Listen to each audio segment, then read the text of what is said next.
Hello students, welcome to physics class. Students, आज हम यहाँ पे बीएससी फाइनल ईयर के प्रैक्टिकल्स के क्वेश्चंस करेंगे, ठीक है। और इसके अंदर जितने भी आपके पॉसिबल एक्सपेरिमेंट्स थे उनसे मैंने सारे मतलब जहाँ जहाँ से मुझे मिले वो वाइवा के क्वेश्चंस मैंने एक लेक्चर के अंदर आपका कर दिया है, ठीक है। तो आपके लिए ये पूरा का पूरा सुटेबल रहेगा, आप इसको देख के आए। और जो सेकेंड ईयर के स्टूडेंट्स हैं, क्योंकि हमारे जो एक्सपेरिमेंट है वो डार्क रूम के भी हैं, राइट। और वहां पे हम प्रिज्म से रिलेटेड या फिर आपके सोडियम लैंप या मरकरी लैंप से रिलेटेड जो है वो वर्क करते हैं, तो हमें उनके बारे में भी कुछ ना कुछ जो है वो जरूर पता होना चाहिए। तो सबसे पहले तो मेरे क्वेश्चंस जो है वो उन्हीं से ही रिलेटेड है, ताकि जो सेकेंड ईयर वाले स्टूडेंट्स देखिए वो आगे वाले जो लेक्चर सीरीज है आपकी, इसके अंदर जो लेक्चर्स चल रहे हैं, ठीक है, वो थोड़ा हाफ पोर्शन तक वहां तक देख ले ताकि उनका कवर हो जाए, ठीक है। तो अब देखो, सबसे पहले तो हमें ये पता है कि हम डार्क रूम में क्या करते हैं, सोडियम या मरकरी लैंप या आपने फाइनल ईयर वालों ने लेजर डायोड्स का जो है वो यूज किया था, ठीक है, जिससे उन्हें एक पर्टिकुलर स्पेक्ट्रम मिला था। अगर हम मरकरी का केस देखें तो स्पेक्ट्रा हम एक इजी लैंग्वेज में बोल सकते हैं कि स्पेक्ट्रा क्या है, कि कोई भी व्हाइट लाइट है, अगर हम उसका 7 कलर्स में डिस्ट्रीब्यूशन देख लें तो वो जो 7 कलर का सेट होगा वो एक तरह से स्पेक्ट्रा हो गया, ठीक है। तो वो एक तरह से जो स्पेक्ट्रा हुआ है उसके अंदर स्पेक्ट्रा, प्योर स्पेक्ट्रा कब कहलाएगा, जैसे यहाँ पे इन्होंने बोला है कि प्योर स्पेक्ट्रा क्या होगा, प्योर स्पेक्ट्रम क्या होगा। तो प्योर स्पेक्ट्रम वो है हमारा जिसके अंदर जो हमारे कलर्स इसके अंदर आएंगे। सपोज व्हाइट लाइट ले रखा है तो 7 कलर्स में उसने उसको डिस्ट्रीब्यूट जरूर करना है, ठीक है। तो जो 7 कलर्स आए हैं आपके वो बिल्कुल क्लियर होने चाहिए, एक दूसरे के ऊपर ओवरलैपिंग या मिक्सिंग नहीं होनी चाहिए, बिल्कुल एग्जैक्ट आपको वो विजिबल होने चाहिए 7 कलर। तब आप उस स्पेक्ट्रा को क्या बोलोगे, प्योर स्पेक्ट्रम बोलोगे, ठीक है। बात ये आती है कि प्योर स्पेक्ट्रम आप ऑब्जर्व कैसे करोगे। हमें पता है कि हम किसी भी स्पेक्ट्रा को, अच्छे वाला स्पेक्ट्रा को लेके आने के लिए आप क्या करते हैं, स्पेक्ट्रोमीटर की, जो स्पेक्ट्रोमीटर क्या है, स्पेक्ट्रोमीटर एक ऐसा एपरेटस है जिसको आप स्पेक्ट्रा को स्टडी करने के लिए यूज करते हो, राइट। तो जो हम उसको यूज कर रहे हैं उसके लिए हम क्या कहते हैं कि हम एक कॉलीमेटर लगा रहे हैं वहां पे, क्यों, ताकि वहां से पैरेलल बीम्स आ सके। आपको पता होना चाहिए कॉलीमेटर का यूज क्या है, ताकि पैरेलल बीम्स वहां पे आ सके, ठीक है। तो एक तो यही हो गया हमारा प्योर स्पेक्ट्रम के लिए पैरेलल बीम्स आनी चाहिए, नैरो स्लिट होनी चाहिए वहां पे, ठीक है। और जो प्रिज्म वहां पे रखा जाएगा आपका, या ग्रेटिंग रखा जाए, प्रिज्म मेनली तो हम प्रिज्म का वो कर रहे हैं, इसके अंदर जो डायफ्रेक्शन देख रहे हैं, ठीक है, जो आपका डिवीजन देख रहे हैं उनके अंदर सेट ऑफ कलर्स का, तो वो हमारा मिनिमम डेविएशन पोजीशन के ऊपर होना चाहिए हमारा प्रिज्म, ठीक है। और जो हमारे कलर्स हैं वो हमारे शार्प फोकस होने चाहिए स्क्रीन के द्वारा। तो यही हमारे क्या हो गए, आपके कंडीशंस हो गए प्योर स्पेक्ट्रा को ऑब्टेन करने के लिए। फिर है स्पेक्ट्रोमीटर, क्या होता है वो तो आपको बता दिया मैंने, ठीक है, क्योंकि वो मैंने आपको एक, मान लो आपका कोई भी आपका सोर्स हो सकता था। हम अगर मरकरी कह रहे हैं तो मरकरी के अंदर जो व्हाइट लाइट होती है हमारी, ठीक है, वो हमारे 7 कलर्स दे रही है। इसका मतलब वो क्रोमेटिक नहीं है, क्रोमेटिक का मतलब होता है सिंगल कलर। पॉलीक्रोमेटिक यानी कि मैनी वेवलेंथ्स के कलर हो गए, ठीक है। तो मैनी वेवलेंथ्स का जो स्पेक्ट्रा हमें प्योर स्पेक्ट्रा मिलेगा उसको स्टडी करने के लिए हम स्पेक्ट्रोमीटर का यूज करते हैं। इसके हमारे मेनली क्या है, आपके 4 पार्ट्स होते हैं, ठीक है। एक तो हमारे क्या हो गया, 4 नहीं 3 ही है, ठीक है। थर्ड के अंदर जो नीचे टेबल होती है उसको फोर्थ में इंक्लूड कर सकते हो आप, ठीक है, जिसके अंदर एक हमारा कॉलीमीटर हो गया, एक हमारा टेलीस्कोप हो गया, एक हमारा प्रिज्म टेबल हो गया, और नीचे वर्नियर स्केल होता है, ठीक है। वर्नियर स्केल वाला भी तो हमें बताना पड़ेगा ना, ठीक है। अभी कहते हैं कॉलीमेटर का फंक्शन क्या है, तो हम बता सकते हैं कॉलीमेटर का फंक्शन क्या है, पैरेलल बीम्स को लेके आना, ठीक है, प्रोवाइड करना, यही इसका फंक्शन है। उसके बाद आईपीस क्या है, जो मैग्नीफाइड इमेज जो है सोर्स की वो आपको ऑब्जर्वर को दिखा दे, उसको हम ये कहते हैं। उसके बाद कहता है कि हम आईपीस के अंदर कॉम्बिनेशन ऑफ लेंसेज का क्यों बनाते हैं उसको, वो इसलिए बनाते हैं ताकि वो क्रोमेटिक या स्फेरिकल एब्रिएशंस को रिमूव कर सके, ठीक है। हमने ये क्रोमेटिक और स्फेरिकल एब्रिएशन जो है वो आपके सेकेंड ईयर में देखा था, आप वहां से पढ़ सकते हो, ठीक है। उसके बाद है what mechanical and optical adjustment to be used for the spectrometer. आप सभी को पता है ये तो कि क्या क्या हम इसके अंदर करते हैं, नैरो स्लिट लेते हैं, ठीक है, और लेवलिंग अच्छे से होनी चाहिए, पैरेलल बीम्स आनी चाहिए, ठीक है, सीधा फोकस होना चाहिए, आईपीएस उसका क्रॉस वायर पे होना चाहिए, ये सारी चीजें आपको पता है, ठीक है। Why do we need all above adjustment? वो इसलिए ताकि हमें प्योर स्पेक्ट्रा मिल जाए, इसलिए हम उसको करते हैं, सेट तभी तो करते हैं, ठीक है। उसके बाद है आपका मिनिमम डेविएशन एंगल क्या होता है, क्योंकि इसने ऊपर बोला कि हम जो प्रिज्म को रखते हैं सेट, वो मिनिमम डेविएशन एंगल पे रखते हैं तब अच्छे से मिलता है।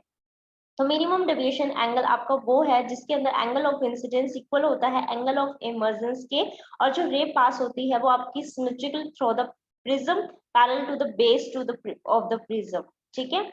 उसके बाद है does the angle of minimum deviation vary with the colour of light? Yes, vary तो करेगा वो, ठीक है। मिनिमम होता है रेड कलर के लिए और मैक्सिमम होता है वॉयलेट कलर के लिए विबग्योर के अंदर, ठीक है। What is the source of monochromatic light? Source monochromatic light के लिए आप कौन सा, कोई भी सिंगल वेवलेंथ का, मोनोक्रोमेटिक यानी कि सिंगल वेवलेंथ, तो मोनोक्रोमेटिक के लिए हम सोडियम लैंप को यूज कर लेते हैं, ठीक है। नेक्स्ट क्वेश्चन है इस sodium lamp is monochromatic source? Actually क्या है कि सोडियम लैंप मोनोक्रोमेटिक नहीं होता है, ठीक है, दो वेवलेंथ होती है। बच्चों को नहीं पता होता कि मोनोक्रोमेटिक का मतलब होता है सिंगल वेवलेंथ, लेकिन जो फाइनल ईयर के स्टूडेंट है उन्होंने एटॉमिक के अंदर बिल्कुल अच्छे से देख लिया है कि वहां पे जब p से s ऑर्बिट के अंदर ट्रांजिशन होती है तो p के अंदर 2p 3/2 और 2p हाफ होता है। इन दोनों से जब 2s हाफ के अंदर ट्रांजिशन होती है तो आपको वहां पे दो वेवलेंथ ऑब्जर्व होती है, 5896 एंगस्ट्रॉन एंड 5890 एंगस्ट्रॉन, ठीक है। अभी ये कहता है अगर ये दो वेवलेंथ आ रही हैं तो आप इसके अंदर कैसे कह सकते हो कि ये आपका मोनोक्रोमेटिक है? ये इसलिए कह सकते हैं क्योंकि इन दोनों के बीच का जो डिफरेंस है वो बहुत स्मॉल है, 6 एंगस्ट्रॉन का है, तो हम इन दोनों को बिल्कुल एग्जैक्ट थोड़ा थोड़ा पास समझ सकते हैं, इसीलिए हम इसको क्या कह देते हैं कि हम इसको प्रैक्टिकली यूज के लिए मोनोक्रोमेटिक सोर्स बोल सकते हैं, right. What is the cause of emission of light from the sodium lamp? ठीक है, सोडियम लैंप का कॉज क्या है कि भाई वहां पे से लाइट का एमिशन होता है। एक्चुअली क्या होता है कि स्टार्टिंग के अंदर इसके अंदर जो सोडियम लैंप होता है उसके अंदर 1/8000 जो है वो आपका पार्ट्स जो है वो नियॉन का इसके अंदर होता है।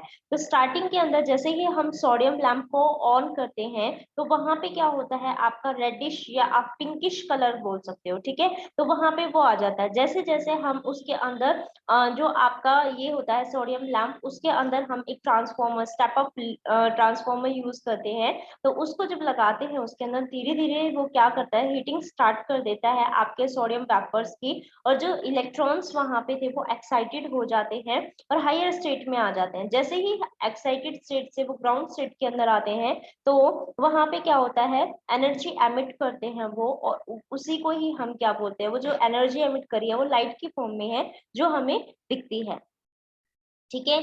आप यहाँ पे देखो ये देख सकते हो सोडियम लैंप के लिए जो है what type of sodium lamp is used for the spectrometric measurement?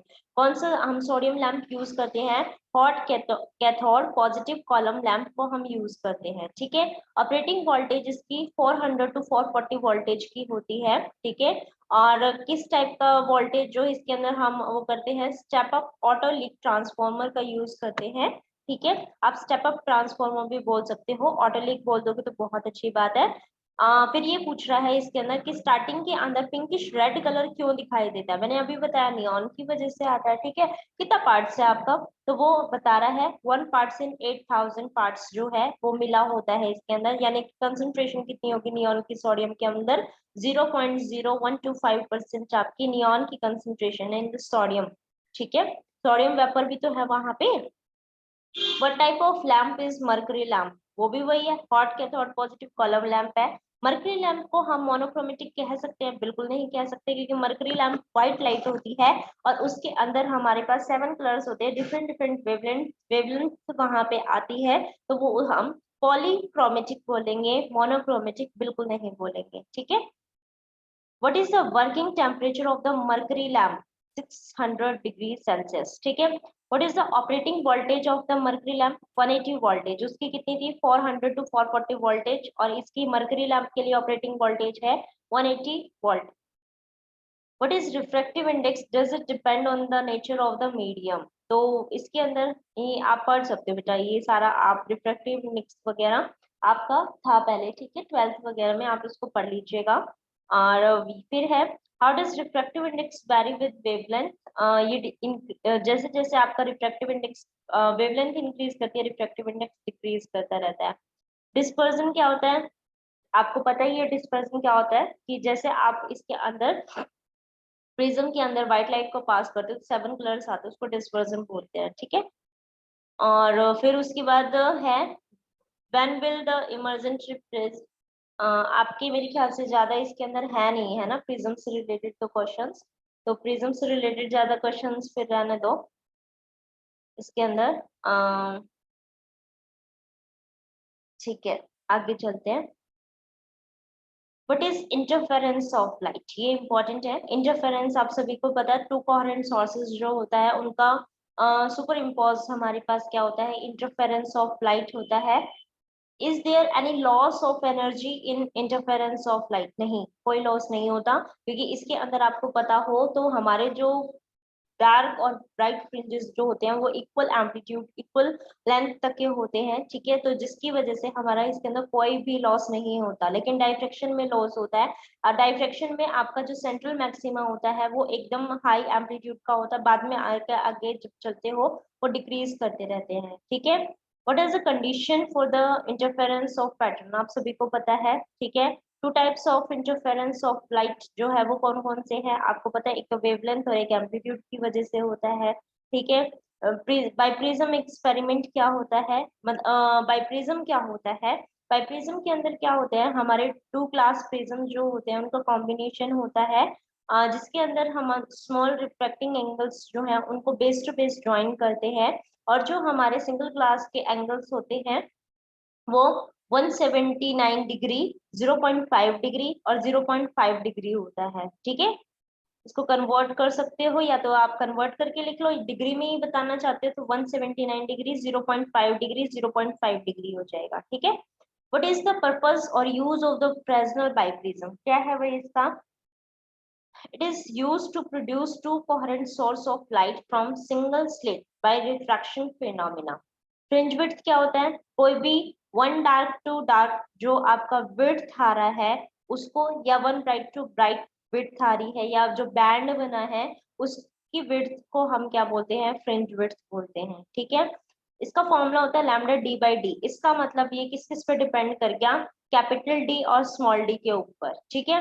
Capital D तो आपका स्क्रीन से जो सोर्स है वहां तक की डिस्टेंस है, और जो स्लिट्स के बीच का जो सेपरेशन वगैरह, सोर्सेस के बीच का जो सेपरेशन है उसको हम स्मॉल डी बोलते हैं। What is the effect of change of distance of screen and slit, क्या होगा, डी तो इंक्रीज कर रहा है, therefore the fringe width also increases, क्योंकि ये जो है आपका कैपिटल डी जो है वो इसके डायरेक्टली प्रोपोर्शनल है, ठीक है। How is the separation between virtual coherent source determine, कैसे small under the root of d1 and d2 से आप इसको कर सकते हो।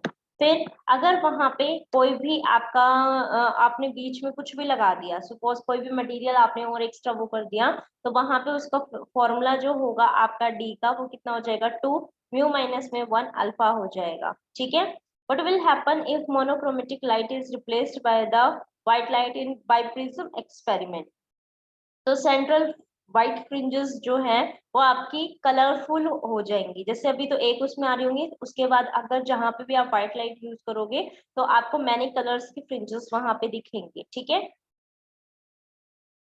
What will happen to fringe pattern of biprism set up is placed in water without disturbing its geometry, तो कैसे, fringe width will shrink because wavelength or lambda of the light in water will become less and fringe width is less, ठीक है। ये कहता है कि अगर हम जो बाइप्रिज्म सेटअप है उसको हम वाटर के अंदर करें, ठीक है, उसकी ज्योमेट्री को हिलाए बिना अगर हम सारी चीजें करें और उसको वाटर के अंदर करना चाहेंगे, ठीक है, तो क्या होगा, वाटर के अंदर करना चाहेंगे तो जो आपकी वेवलेंथ है वो आपकी कम हो जाएगी, और आपकी जो फ्रिंज विड्थ है वो आपकी श्रिंक हो जाएगी, राइट। उसके बाद अगर इसके अंदर कोई भी थिकनेस ऑफ थिन आप ग्लास प्लेट लगाते हो उसके अंदर बाइप्रिज्म एक्सपेरिमेंट में, तो उसका फॉर्मूला ये हो जाएगा, ठीक। हिडन रिंग वाला आपका है नहीं तो उसको छोड़ दो, सेकेंड ईयर वाले बच्चे जरूर करें इस चीज को। और इंटरफेरेंस का टाइप ऑफ इंटरफेरेंस मैं बता ही चुकी थी आपको, एक तो वेव फ्रंट की वजह से होता है, एक आपके एम्पलीट्यूड की वजह से होता है, ठीक है। नेक्स्ट है on what factor the resolving power of the grating depends. इनको आप पढ़ लीजिएगा, ठीक है, क्योंकि ये मेन क्वेश्चन से ग्रेटिंग से रिलेटेड है, इनको पढ़ लीजिएगा आप। ये भी जैसे what is the limit of resolution of unaided eyes, कितना होता है, 1 मिनट होता है, ठीक है। और resolving power of optical instrument क्या होता है, ताकि दो जो ऑब्जेक्ट्स है उनको सेपरेट करके वो दिखा सके उसको, हमें उसको बिल्कुल मतलब ओवरलैपिंग ना हो उसकी, इस तरीके से उनको बिल्कुल सेपरेट करके दिखा दे, ऐसी एबिलिटी किसी भी उसकी ऑप्टिकल इंस्ट्रूमेंट की क्या कहलाती है, रिजॉल्विंग पावर कहलाती है, ठीक है। तो आपको पता होना चाहिए रिजॉल्विंग पावर प्रिज्म का क्या है और आपका ग्रेटिंग का क्या है, ठीक है। तो प्रिज्म का होता है lambda D by D, lambda is equal to minus K T D mu by D lambda. और ग्रेटिंग का आपका यहाँ पे दे रखा है, उसको देख लीजिएगा, ठीक है। फिर है आपका what do you mean by laser, या laser stands for what. Laser हमें पता है light amplification by stimulated emission and of radiation, ठीक है। यानी कि स्टिमुलेटेड एमिशन का यूज करते हुए लाइट को एम्पलीफाई करता है और रेडिएशन को एमिट करता है, ठीक है। तो स्टिमुलेटेड एमिशन आपको पता होना चाहिए, ठीक है। ये तीन होते हैं आपके, ठीक है, spontaneous emission, stimulated absorption and stimulated emission, ठीक है। इन तीनों के बारे में आपको पता होना चाहिए। वैसे तो आपको पता ही होगा, फाइनल ईयर के स्टूडेंट्स हो, स्टिमुलेटेड एब्जॉर्प्शन क्या होता है, किसी भी एनर्जी को गेन करके, ऑब्जर्व करके, ठीक है, ऑब्जर्व करके वो ग्राउंड स्टेट से एक्साइटेड स्टेट के अंदर चला जाए, वो स्टिमुलेटेड एब्जॉर्प्शन होता है। हायर स्टेट से ग्राउंड स्टेट में आ रहा है, लेकिन हायर स्टेट में वो किसी भी एनर्जी को, एच न्यू एनर्जी को ऑब्जर्व करके फिर वो एमिशन दे रहा है, उसको बोलते हैं स्टिमुलेटेड एमिशन। जहां पे वो 1 फोटोन एमिट वो एब्जॉर्व कर रहा है तो 2 फोटोन को एमिट करता है, राइट। अगर डायरेक्टली कोई भी आपका एटम हायर स्टेट से ग्राउंड स्टेट के अंदर, यानी एक्साइटेड स्टेट से ग्राउंड स्टेट के अंदर आ जाए without absorbing any type of energy, that is known as the spontaneous emission, ठीक है। तो ये वाला टॉपिक मैं समझा चुकी हूँ। पॉपुलेशन इन्वर्जन क्या होता है, यानी कि हमारे जो भी एटम्स होते हैं वो ये चाहता है कि हर कोई स्टेबल रहे, स्टेबल रहने के लिए वो ग्राउंड स्टेट में रहते हैं, लेकिन हमें लेजर के लिए हमारा जो आपका स्टिमुलेटेड एमिशन है वो परफॉर्म करवाना पड़ेगा, यानी कि एक्साइटेड स्टेट के अंदर नंबर ऑफ एटम्स ज्यादा करवाने पड़ेंगे। तो ग्राउंड स्टेट से उठा के हम जब एक्साइटेड स्टेट के अंदर उन एटम्स को लेके जाते हैं, यानी कि number of atoms in the excited state will be more than the आपका देन द आपके ग्राउंड स्टेट। तो ये जो प्रोसेस करवाई जाती है, that process is known as the population inversion, ठीक है। और ये जो प्रोसेस करवाई जा रही है वो किसकी हेल्प से करवाई जाती है, पंपिंग के थ्रू करवाई जाती है। ऑप्टिकल पंपिंग क्या होता है, जिसके अंदर लाइट का यूज करते हैं। Ruby, what is ruby, ruby क्या है, आपका crystal of aluminium oxide doped with 0.5% chromium oxide is known as the ruby, ठीक है, रेड कलर का होता है। What is the role of the xenon flash in the ruby laser, इसके अंदर हम जिनॉन फ्लैश का यूज करते हैं। तो जिनॉन फ्लैश को जो हम यूज करते हैं ये ऑप्टिकल पंपिंग टाइप का, तो यानी कि पॉपुलेशन इन्वर्जन के लिए हम इसको यूज करते हैं, ठीक है। What is the color and wavelength of light given by the ruby laser? तो ruby laser रेड कलर के होते हैं और उसकी wavelength है 694 angstrom, right. What is the role of the helium atom in the helium neon laser? तो helium atom का जो है आपका helium atoms are excited by electron in the discharge tube, ठीक है। और helium atom then excite the neon atom by the atomic collision to produce the population inversion. In which atom, helium or neon, does laser action take place in this? तो laser action जो है आपका वो neon atom के अंदर हो रहा है, क्योंकि वो एक्साइटेड स्टेट से फिर ग्राउंड स्टेट के अंदर आ रहा है, तो नियॉन लेजर एक्शन के लिए रिस्पॉन्सिबल होता है, ठीक है। What is the wavelength of light emitted by the helium neon laser? तो हीलियम नियॉन लेजर से रेड लाइट आती है 6328 एंगस्ट्रॉन तक की होती है। Why laser light is highly coherent, क्योंकि उसके अंदर जो फोटॉन्स जो हम यूज कर रहे हैं, जो एनर्जी जो फोटॉन्स एमिट हुए हैं आपके, वो सेम फेज के अंदर होते हैं। ठीक है। Why laser light is highly intense? तो हाईली इंटेंस क्यों होती है? क्योंकि जो फोटॉन्स होते हैं इसके अंदर, जो स्टिमुलेटेड एमिशन से होते हैं, वो आपके सेम फेज के अंदर होते हैं। ठीक है। और उनका जो एम्पलीट्यूड होता है वो भी सेम उसमें आता है, तो जो इंटेंसिटी है वो ओवर मतलब एडिंग हो जाती है उनकी, जिसकी वजह से वो और हाई हो जाता है, तो वो हाईली इंटेंस आ जाता है। ठीक है। उसके बाद आता है हॉल इफेक्ट क्या होता है, यानी कि हॉल इफेक्ट की एक्सपेरिमेंट है। तो हॉल इफेक्ट क्या होता है कि जब हम कोई भी आपका कंडक्टर ले रहे हैं, सपोज उसके अंदर आपने करंट फ्लो कर दिया, तो जो आपका वहां पे मैग्नेटिक फील्ड जो आपने प्रोवाइड करवाया है, तो मैग्नेटिक फील्ड जो अप्लाई आपने किया है वो जब डायरेक्शन ऑफ करंट के परपेंडिकुलर हो जाता है, उसके बाद आपका एक इलेक्ट्रिक फील्ड इस फिनोमिना से प्रोड्यूस होता है। वो आपका जो मैग्नेटिक फील्ड आपने प्रोवाइड किया था, जो डायरेक्शन ऑफ करंट है, उन दोनों के ही परपेंडिकुलर होता है। ठीक है। और इस फिनोमिना को हॉल इफेक्ट बोलते हैं हम। What are the Hall field and Hall voltage? The transverse electric field produced in Hall effect is called Hall field. ठीक है। And the voltage or potential difference developed between the phase in which Hall field is produced is known as the Hall voltage. Formula force का ये हो सकता है। Hall coefficient का आप ये बता क्या होगे? हॉल रेजिस्टेंस ये होता है। What is the gauss meter या फिर flux meter? It is device to use the measure magnetic field. ठीक है। मैग्नेटिक फील्ड के लिए हम किसका यूज करते हैं? गॉस मीटर या फिर फ्लक्स मीटर का यूज करते हैं। फिर हमारा हॉल उसका था फॉर प्रोब का, तो फॉर प्रोब से रिलेटेड है ये क्वेश्चन कि बैंड गैप या एनर्जी गैप क्या होता है। ठीक है। तो बैंड गैप आप इसको, जो आपका वैलेंस बैंड और आपका जो कंडक्शन बैंड है उनके बीच का जो गैप होता है उसको हम बैंड गैप बोलते हैं। What is the unit of band gap? तो ये एनर्जी की ही यूनिट रहेगी, यानी कि इलेक्ट्रॉन वोल्ट। ठीक है। Band gap depend on the temperature. Yes, it depend on the temperature. As we increase the temperature, the band gap decreases. ठीक है। Why does a semiconductor behave as an insulator at 0 degree Kelvin? तो 0 degree Kelvin के अंदर जो valence band है वो fully occupied हो जाते हैं और कंडक्शन बैंड वैकेंट हो जाते हैं, तो कोई भी एनर्जी का वहां पे आदान प्रदान नहीं होता, तो वहां पे कोई भी चार्ज कैरियर्स नहीं आते हैं आपके। इसी वजह से वहां पे जो सेमीकंडक्टर्स हैं वो आपके इंसुलेटर की तरह बिहेव करता है, क्योंकि करंट कुछ भी प्रोड्यूस नहीं हुआ। ठीक है। इलेक्ट्रॉन्स का ही नहीं हुआ, इलेक्ट्रॉन्स नहीं मूव किए ना। Why does resistivity of semiconductor decrease with the rise of the temperature? जैसे हम टेम्परेचर को ज्यादा करते हैं तो जो इलेक्ट्रॉन्स है वो वैलेंस बैंड से कंडक्शन बैंड में आपके जंप करते हैं।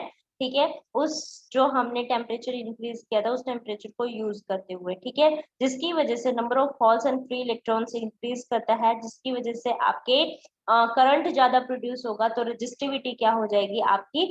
कम हो जाएगी। ठीक है। हॉल इफेक्ट के ऊपर और थोड़ी सी क्वेश्चंस हैं, इनको आप पढ़ लीजिएगा। ठीक है, अच्छे से। जहाँ पे क्वेश्चंस लिखा हुआ है देख सकते हो, वो आपके क्वेश्चन से, इसको वीडियो को पॉज करके करिएगा। ठीक है, सारा आपका हो जाएगा। फिर ये डायफ्रैक्शन के ऊपर है। जैसे लेजर वाले के अंदर आपने देखा हो कि लेजर का जो है, आपने डबल स्लिट डायफ्रैक्ट जो है वो आपका डायफ्रैक्शन पैटर्न ही करता है। तो डायफ्रैक्शन से रिलेटेड इसके अंदर क्वेश्चन आ सकते हैं। बेंडिंग ऑफ बीम आपका डायफ्रैक्शन होता है, 2 टाइप के होते हैं, फ्रेस्नेल डायफ्रैक्शन और फ्राउनहोफर डायफ्रैक्शन होता है। ठीक है। और जो आप इसके अंदर करते हो, क्योंकि जो लेजर के एक्सपेरिमेंट है बेटा, तो आप उसको ये नहीं, आपको ये पता है कि फ्रेस्नेल क्या है और फ्राउनहोफर क्या है ना? तो फ्रेस्नेल आप ये बोलते हो कि Fresnel diffraction source and screen are at the finite distance. ठीक है। फ्राउनहोफर के अंदर सोर्स और स्क्रीन इनफाइनाइट डिस्टेंस के ऊपर होते हैं। अब क्योंकि जो लेजर के एक्सपेरिमेंट है उसके अंदर जो लेजर है वो इनफाइनाइट तक जा सकती है, इसीलिए इसके अंदर जो डायफ्रैक्शन है वो आपका फ्राउनहोफर डायफ्रैक्शन रहता है। ठीक है। उसके बाद what is the required condition for the diffraction? तो आपको पता ही है ऑब्स्टिकल जो उसके अंदर आता है। ठीक है।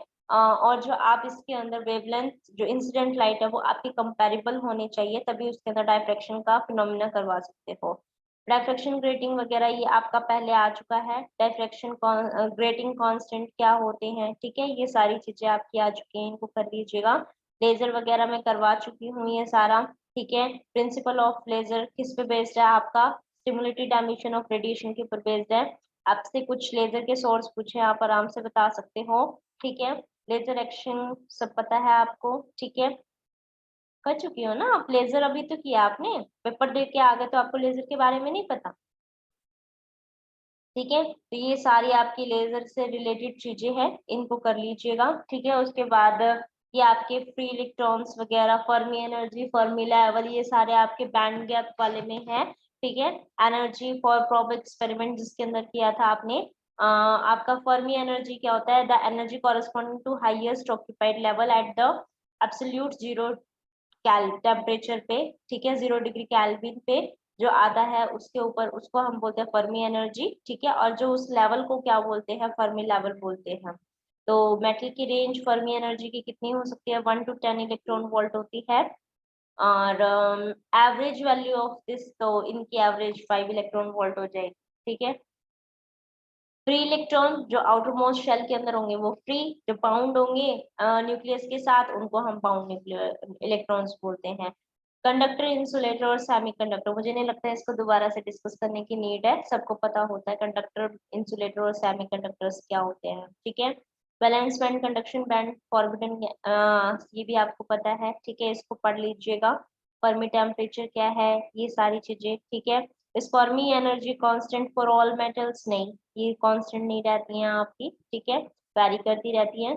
तो मोबिलिटी ऑफ इलेक्ट्रॉन्स वगैरह, बोसॉन्स क्या होते हैं, फर्मियंस क्या होते हैं, ठीक है, ये तो आप कर ही सकते हो ना। बोसॉन फर्मियंस तो आपके सेकेंड ईयर से आते जा रहे हैं, तो इनके बारे में आपको पता ही है। उसके बाद आपके कंडक्टर्स, कंडक्टर्स के एग्जाम्पल, सेमीकंडक्टर क्या होता है, प्योर सेमीकंडक्टर क्या होता है, क्योंकि जब आप 4 प्रोब वाला एक्सपेरिमेंट कर रहे हो तो वहां पे सेमीकंडक्टर से रिलेटेड सारी चीजें आ रही है। तो जब सेमीकंडक्टर पूछा हुआ है तो सेमीकंडक्टर के ये पॉसिबल क्वेश्चंस आपके intrinsic, extrinsic, P type, N type semiconductors क्या होते हैं, बैलेंस बैंड, कंडक्शन बैंड और एनर्जी बैंड गैप क्या होता है, ठीक है। पी टाइप है तो डॉपिंग कौन सी होती है, उनकी एग्जाम्पल क्या है, जैसे पेंटावेलेंट इम्प्योरिटी है तो फॉस्फोरस, आर्सेनिक, एंटीमनी, ये सारे हो गए, ठीक है। और एन टाइप की करोगे तो कौन कौन सी इसके अंदर हमारी जैसे रहेंगी, ठीक है। पेंटावेलेंट के अंदर जैसे उसमें करेंगे, वो पी टाइप के अंदर करेंगे तो ट्राइवेलेंट इम्प्योरिटीज आपकी रहती है। तो ट्राइवेलेंट इम्प्योरिटीज आपकी रहती है तो वो कौन सी, एल्यूमिनियम, गैलियम, इंडियम, ये सारी आपकी होती हैं, ठीक है। तो ये आपको सारे पता होना चाहिए। एक्सेप्टर इम्प्योरिटीज और वो डोनर कौन सी होती हैं, ठीक है। तो ये सारा आपको कर लेना है। Thank you for watching this video and keep sharing with your friends. Thank you.